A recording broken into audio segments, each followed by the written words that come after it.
Welcome to Bhavitha Santosh economy app. ఈ app ద్వారా రాబోయే గ్రూప్ 1 to 3 నోటిఫికేషన్స్కి గాను ఎకానమీ లైవ్ క్లాసెస్ కండక్ట్ చేయడం జరుగుతుంది. ఎవరైతే ఎకానమీలో టాప్ స్కోర్ సాధించాలి అనుకుంటున్నారో ఖచ్చితంగా భవితా సంతోష్ ఎకానమీ యాప్ని పర్చేస్ చేసేయండి. అలాగే ఛానల్ని సబ్స్క్రైబ్ చేసుకోండి. అండ్ ఈ రోజు డైలీ కరెంట్ అఫైర్స్లో భాగంగా కొన్ని టాపిక్స్ని మనం మాట్లాడుకుందాం. దాంట్లో మొదటి topic health machine 100.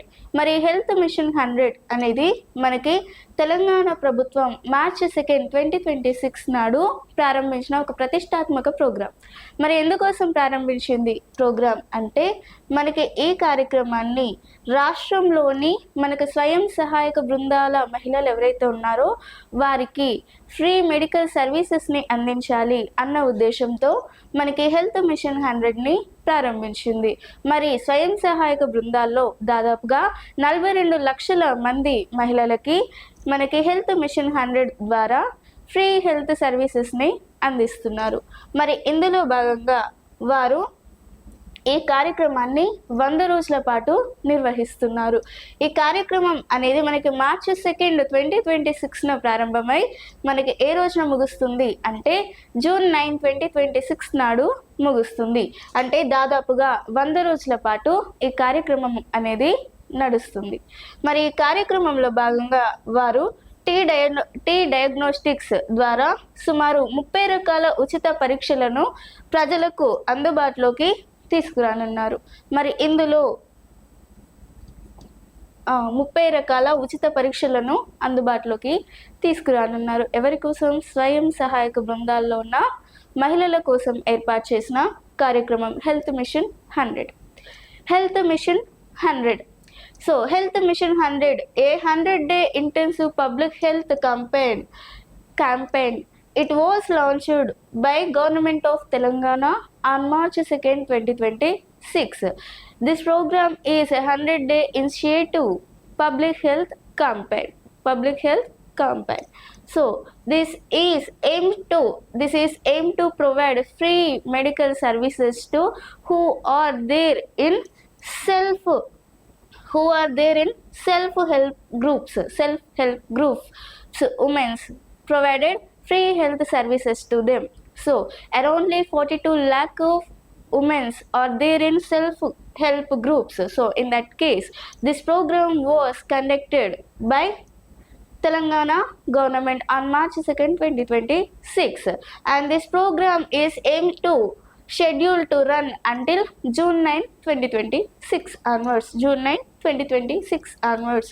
So, a major component is to providing digital health profile to women of self-help groups, and this is about Health Mission 100.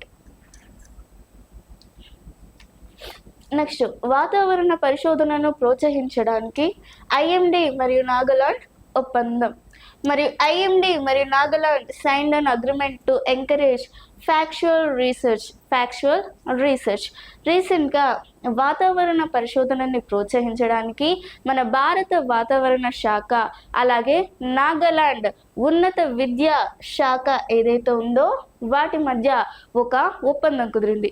మరి ఏ ఒప్పందం కుదిరింది అంటే మనకి రాష్ట్రంలో వాతావరణ మార్పులు అలాగే భారీ వర్షాలు విపత్తులు ఏవైతే ఉన్నాయో వాటిని ముందుగానే పసిగట్టే ఉద్దేశంతో ఈ వాతావరణ పరిశోధనకి సంబంధించి మనకి భారత వాతావరణ శాఖ వారు అలాగే నాగాలాండ్కి చెందిన ఉన్నత విద్యా శాఖ మధ్య ఒప్పందం కుదిరింది.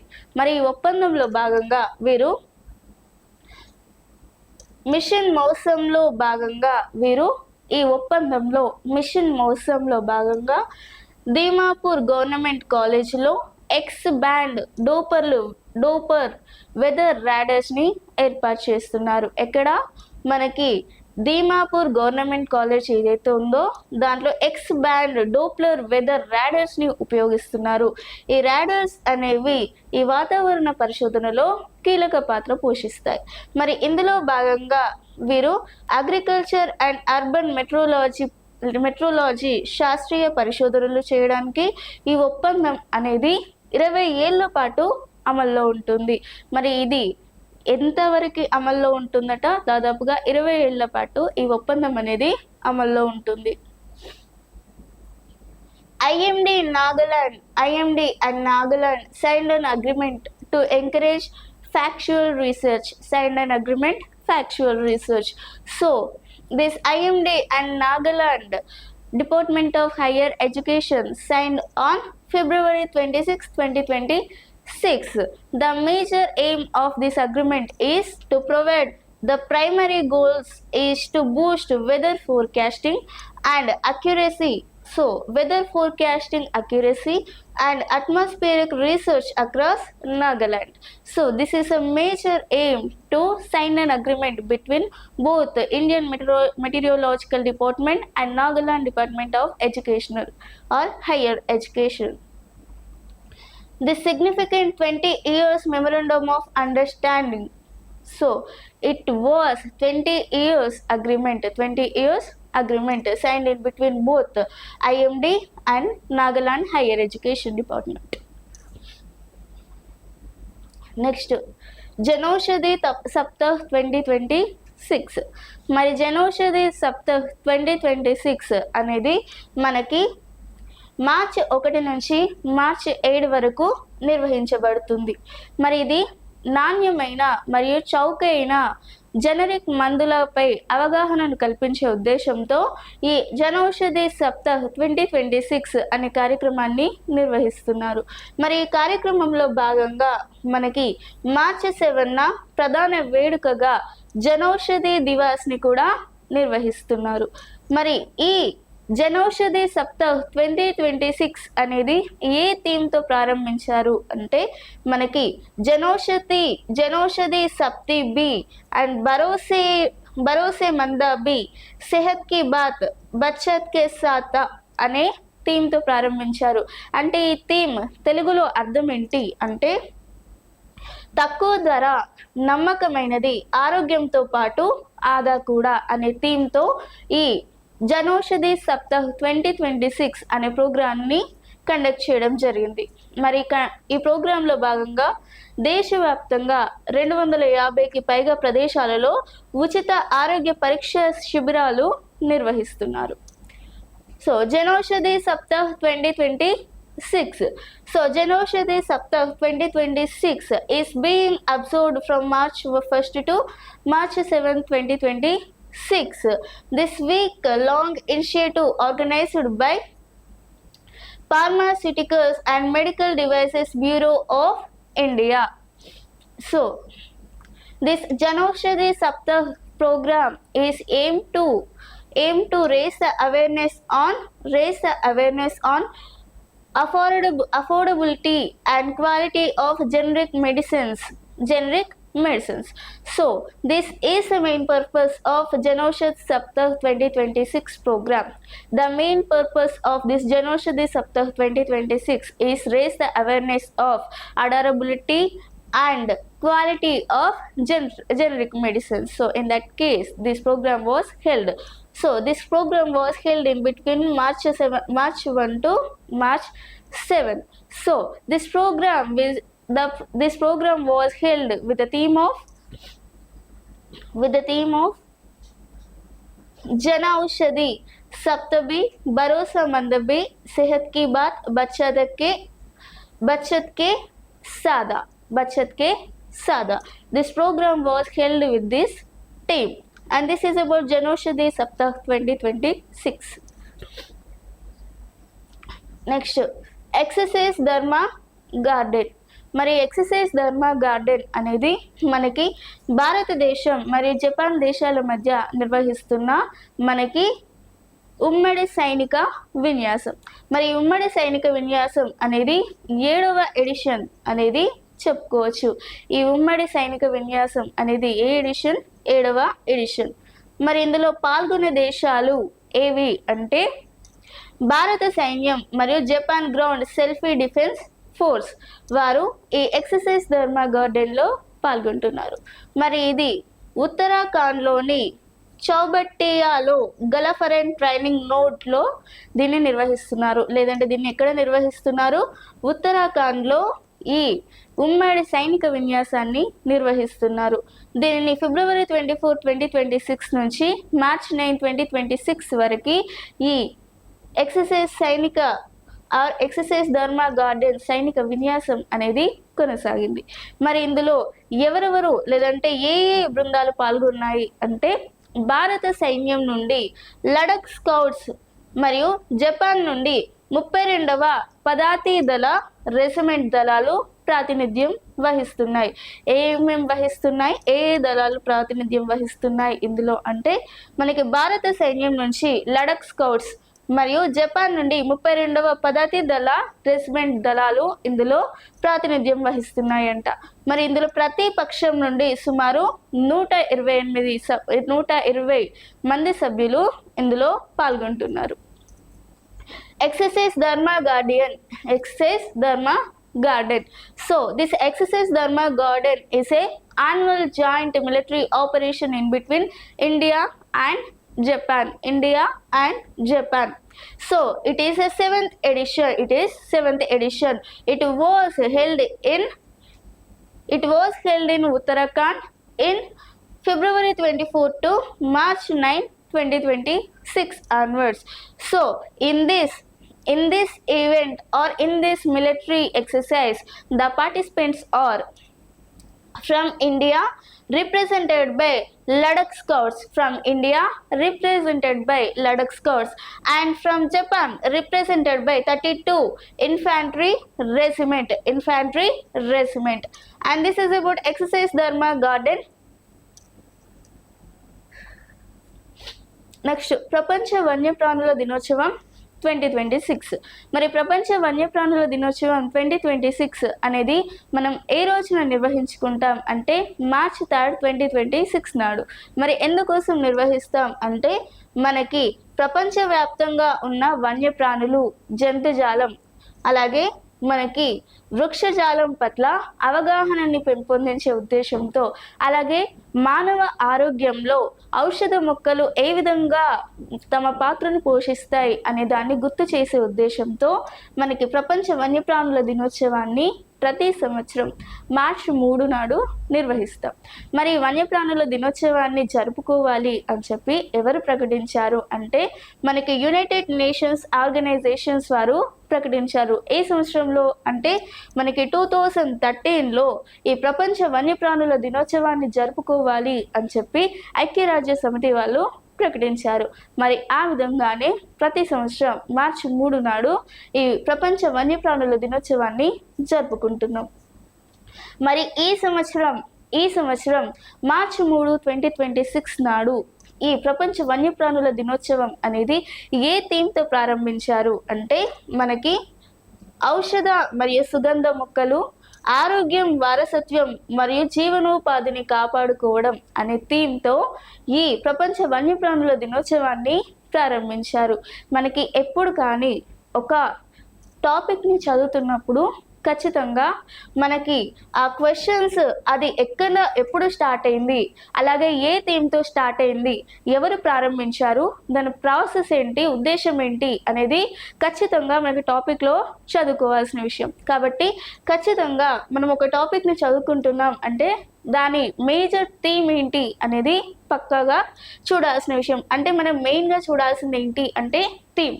ఎగ్జామ్లో మనకు మోస్ట్ ఇంపార్టెంట్గా అడిగేది ఏంటి అంటే థీమ్ అనేది ఎక్కువగా అడుగుతారు, తర్వాత డేట్స్ అనేవి ఎక్కువగా అడుగుతారు. పర్పస్ అనేది మనకి ఎలాగో గుర్తుంటుంది, బట్ డేట్స్ అండ్ మనకి థీమ్స్ అనేవి చాలా ఇంపార్టెంట్. సో మనకి ప్రపంచ వన్యప్రాణుల దినోత్సవంకి సంబంధించి నెక్స్ట్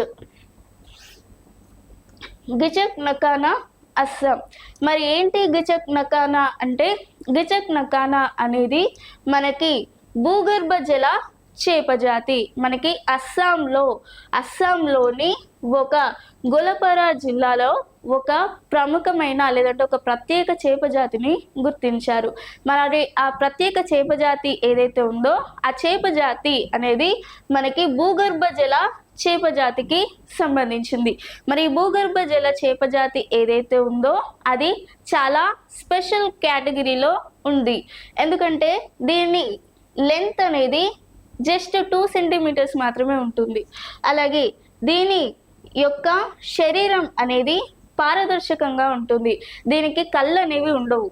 అలాగే దీనిపై దీని తల పుర్రే పైకప్పు ఏదైతే ఉందో అది పూర్తిగా ఉండదు. అంటే ఇది చాలా వింతగా ఉన్న చేప జాతిని గుర్తించారు. ఎక్కడ మనకి అస్సాంలోని గోల్పరా జిల్లాలలో చాలా వింతగా ఉన్న చేప జాతిని గుర్తించడం జరిగింది. గిచక్ నకానా Assam. గిచక్ నకానా is a rare and newly discovered species of on groundwater fish. It is a groundwater fish. Gichak nakana is a groundwater fish. It was discovered in Assam in Golpara district. So it was discovered a hand-dug village well in a Gopalpura district in Assam. So it is the first recorded aquatic dwelling fish from northeast India and the eastern Himalayas region. So it is the first recorded aquatic dwelling fish. It is the first recorded aquatic dwelling fish. So, and this fish is a blind and translucent. It is a blind fish and a translucent fish. And this is about Gichak nakana. It was discovered in Assam in Golpara district. Next, meningococcal infection మరణాలు. రీసెంట్గా ఈ meningococcal infection మరణాలు అనేది ఎక్కువగా జరగడం జరుగుతుంది. మరి infection సోకి చాలామంది మరణిస్తున్నారు. మరి ఎప్పుడైతే ఇన్ఫెక్షన్ సోకుతుందో దాదాపుగా 24 గంటల్లోనే మనుషులు చనిపోతున్నారంట. మరి ఇందులో భాగంగా మనకి సరైన వైద్య చికిత్సలు అందించినప్పటికీ 10 నుండి 15% వరకు ఈ ఇన్ఫెక్షన్ సోకి మరణిస్తున్నారు. మరి ఈ ఇన్ఫెక్షన్ ఎప్పుడైతే బ్లడ్లో మిక్స్ అవుతుందో ఆ బ్లడ్లో మిక్స్ అయినప్పుడు దాదాపుగా 40% మంది ఈ వ్యాధి ద్వారా మరణిస్తున్నారు. అలాగే సరైన వైద్య సదుపాయాలు లేక 50% మంది దీంట్లో చనిపోతున్నారు. మెనింగోకోకల్ ఇన్ఫెక్షన్కి సంబంధించి ఈ వ్యాధి లక్షణాలు 24 గంటల్లోపే ఈ వ్యాధి మనకి కలిగితే 24 గంటల్లోపే మనకి మరణం అనేది సంభవిస్తుందంట. ఇది సెప్టిసిమియా రక్తవాహంలో వచ్చే ఇన్ఫెక్షన్. ఇది ఇన్ఫెక్షన్ రక్తంలోకి చేరినప్పుడు మనకి మరణాల రేటు గణనీయంగా పెరుగుతుంది. ఇది సెప్టిసిమియా ఇన్ఫెక్షన్ అనేది మనకి రక్తంలో చేరినప్పుడు ఏమవుతుందంట, మరణాల రేటు గణనీయంగా పెరుగుతుంది. అలాగే చికిత్స అనేది లేకపోతే, సకాలంలో యాంటీబయాటిక్స్ లాంటివి అందించకపోతే దాదాపుగా మనకి ఫాస్ట్గా మరణాలు అనేవి ఎక్కువగా సంభవిస్తున్నాయి. ఇది meningococcal infection deaths. So meningococcal infection deaths is a severe bacterial infections that can be fatal within 24 hours. So it is approximately 10 to 15% die even with a prompt antibiotic treatment. So without treatment the mortality rate can exceed 50%, and this is about meningococcal infection deaths. KP Unnikrishnan కన్నుమూత. మరి కేపీ ఉన్నికృష్ణన్ అనే వ్యక్తి ఏ రోజున మరణించాడు అంటే మనకు March 3rd, 2026 నాడు మరణించాడు. ఈయన ప్రముఖ మాజీ కేంద్ర మంత్రి మరియు సీనియర్ రాజకీయ నాయకుడు కేపీ ఉన్నికృష్ణన్ మనకి March 3rd, 2026 నాడు మరణించాడు. ఈయన రాజకీయ ప్రస్థానం వచ్చి ఈయన కేరళలోని లోక్సభలో లేదంటే కేరళలోని వడకర లోక్సభ నుండి ఈయన దాదాపుగా వరుసగా 6 సార్లు మెంబర్ ఆఫ్ పార్లమెంట్గా ఎన్నికయ్యిండు. అలాగే ఈయన 1989 నుండి 90 కాలంలో విపి సింగ్ ప్రభుత్వంలో ఉపరితల రవాణా మరియు కమ్యూనికేషన్ల శాఖ మంత్రిగా బాధ్యతలు నిర్వహించాడు. ఈయన 1990లో గల్ఫ్ యుద్ధ సమయంలో కువైట్ నుండి సుమారుగా 1.5 లక్షల మంది భారతీయులను స్వదేశీకి రప్పించి అతిపెద్ద తరలింపు ప్రక్రియలో ఆయన కీలక పాత్ర పోషించిండు. మరి ఈయన రీసెంట్గా March 3rd, 2026 నాడు మరణించడం జరిగింది. KP Unnikrishnan passed away. So KP Unnikrishnan was passed away on March 3rd, 2026. 2026 March 3rd. So he was a sixth time member of parliament representing the Vadakara Lok Sabha constituency for 25 consecutive years, 1971 to 1996.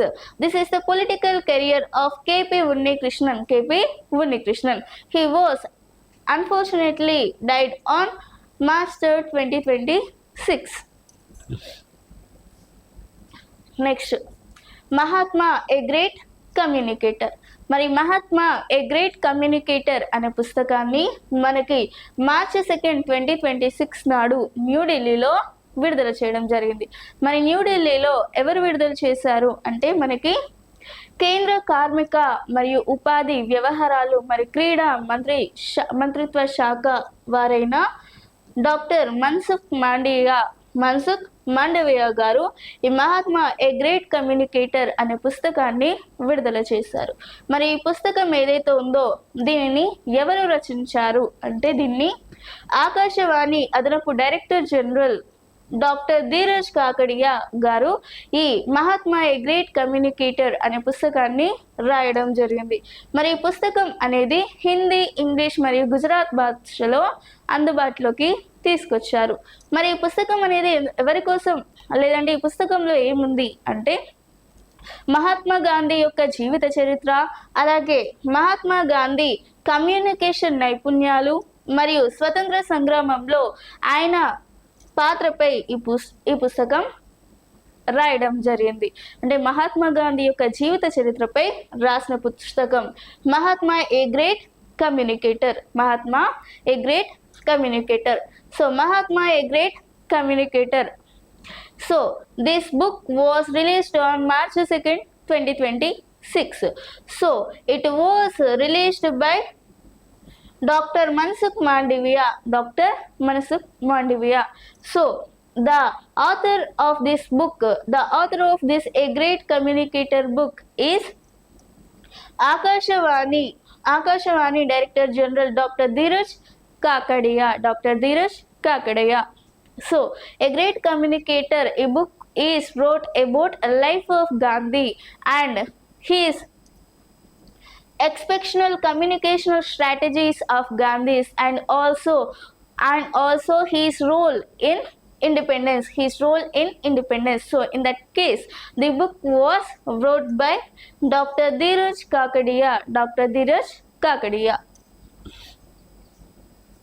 Next pink mobility card. మరి pink mobility card అనేది రీసెంట్గా 2026లో మనకి ఢిల్లీ ప్రభుత్వం ప్రారంభించింది. మరి ఎందుకోసం ప్రారంభించింది అంటే మహిళలకు, ట్రాన్స్జెండర్స్కి, బాలికలకి మనకి డిటిసి మరియు క్లస్టర్ బస్సులలో ఉచిత ప్రయాణాన్ని అందించే ఉద్దేశంతో మనకి పింక్ మొబిలిటీ కార్డ్ని వారు తీసుకురావడం జరిగింది. ఎవరు? ఢిల్లీ ప్రభుత్వం. మరి దీనిలో భాగంగా వారు ఈ కార్డ్ అనేది ఓన్లీ బస్సులలోనే కాకుండా వారు మెట్రో ట్రైన్స్లో కూడా అందుబాటులోకి తీసుకొచ్చారు. మరి ఇందులో భాగంగా ఇది నేషనల్ కామన్ మొబిలిటీ కార్డ్గా ఇది పనిచేస్తుందంట. అంటే బస్సులతో పాటు మెట్రో రైళ్లలో కూడా దీన్ని ఉపయోగించవచ్చు. మరి ఇది డిజిటల్ వర్షన్. గతంలో ఉన్న పింక్ టికెట్ స్థానంలో ఫోటో మరియు క్యూఆర్ కార్డ్ ఆధారంగా ఈ పింక్ మొబిలిటీ కార్డ్ని రూపొందించారు. మరి దీనితో ఇది ఫోటో మరియు క్యూఆర్ కోడ్తో కూడిన ప్లాస్టిక్ కార్డ్ అనేది ఇచ్చారు. ఎందుకంటే ఈ కార్డ్స్ ఏవైతే ఉన్నాయో మనకి యూజర్ యొక్క ఆధార్ కార్డ్తో అనుసంధానం చేయబడి ఉంటుంది, కాబట్టి మనకి సేఫ్టీ అనేది ఉంటుంది. మరి అందుకోసం ఈ పింక్ మొబిలిటీ కార్డ్ని ఏర్పాటు చేశారు. ఎవరు? ఢిల్లీ ప్రభుత్వం. పింక్ మొబిలిటీ కార్డ్స్ అనేవి మనకు recently March 2026 Pink mobility cards are digital transit initiative launched by Delhi government. The purpose of these pink mobility cards is to provide free bus services, free DTC bus services and cluster bus services to women, transgenders and girls and etc. So in this case, this pink mobility card was introduced. So in this case, this card is also used in multi-purpose, not only buses. In metro stations are also these pink mobility cards are useful. So this is about pink mobility cards are launched by Delhi government.